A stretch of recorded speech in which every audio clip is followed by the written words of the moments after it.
আচ্ছা থাক থাক, আর কথা বাড়াসনি। তাড়াতাড়ি কর, আবার বাড়ি ফিরতে হবে। জটা বুড়ির লাশ তুলতে গিয়ে বেশ বেগ পেতে হলো দুজনের। মনে হচ্ছে যেন একটা শরীরের ভেতর আরো অনেকগুলো শরীর এসে বাসা বেঁধেছে।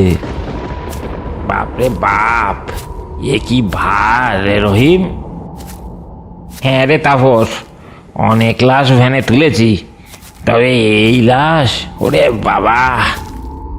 তখনই রহিমের যেন মনে হলো বুড়িটার চোখ যেন একবার নড়ে উঠল। রহিম আবার তাকাতেই সে দেখে জটা বুড়ির চোখ বন্ধ, কিন্তু এক্ষুনি তো চোখ দুটো খোলা ছিল। তাহলে তাহলে কি এতটা ভুল দেখল রহিম?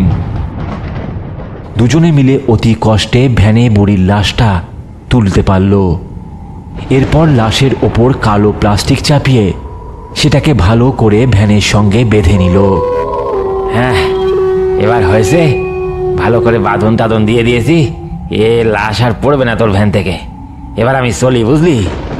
আর থাকবো না। তুই সোজা শ্মশান নিয়ে চলে যা, আর দেরি করিস নে, আমি এখন চললাম।